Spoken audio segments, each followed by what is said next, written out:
the first bipartisan COVID relief proposal in months to try to break that congressional stalemate, is already being dismissed by Senate Majority Leader Mitch McConnell. McConnell is also rejecting a larger proposal from House Speaker Nancy Pelosi and Senate Democratic Leader Chuck Schumer, saying that the president will only sign a much smaller package. I hope our Democratic colleagues will finally let Congress pass a bipartisan bill that the president will actually sign into law, and do so soon. Joining me now, Maine's independent senator Angus King, who is a part of that bipartisan group who proposed a $900 billion compromise relief package, at least to get us through March.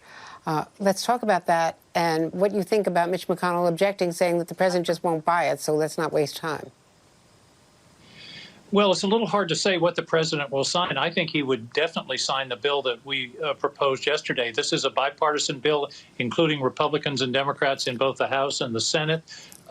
It's a compromise. It's a big compromise from where the House was 6 months ago. So, and the White House has been talking about numbers approaching $2 trillion and then $1.5 trillion. This is under $1 trillion. It's a 4-month proposal, and it deals with the hardest issues of unemployment insurance, of schools, of state and local localities that are really hurting, of small businesses in particular, opioids. We've seen a huge expansion of opioid overdoses, unfortunately, during this pandemic.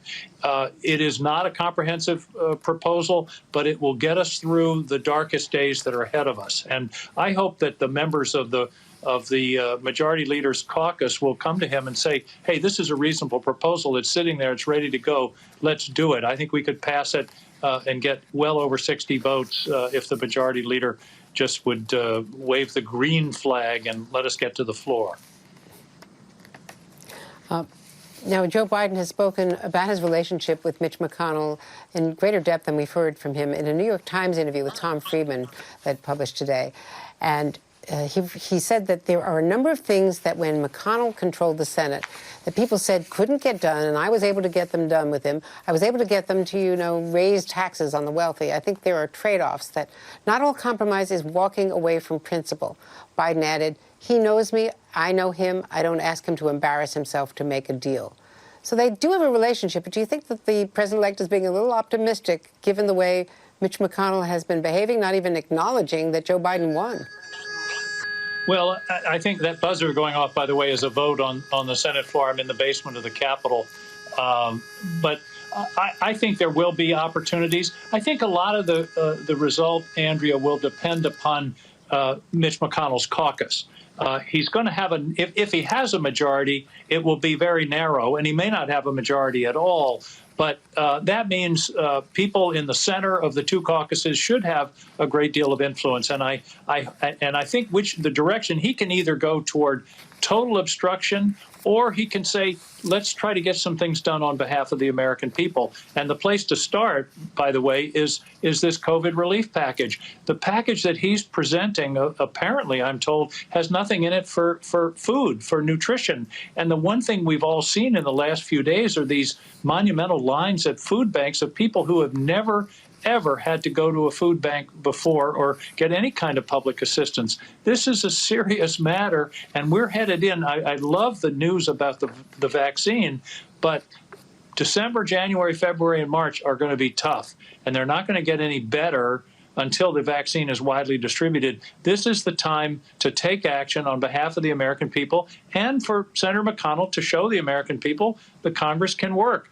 We've given him a responsible proposal on a silver platter. I hope he'll take yes for an answer. Sources are telling NBC News that the president is considering pardoning his 3 eldest children and Jared Kushner. Your reaction to that? Well, the pardon power is very broad and undefined in the Constitution. But I remember seeing the president last summer. He said something about, somebody asked him, can you pardon yourself? He said, yes, but why would I want to? I've done nothing wrong. And the question is, if you provide a pardon, is that an implicit admission that something has been done wrong? I think it would just raise more questions. He wants to have a life after this election, and for him to provide pardons for undefined offenses, a kind of general get-out-of-jail-free card to members of his family or to Rudolph Giuliani, I think just unnecessarily taints this period. I hope he doesn't do that. I think he can. He has that power.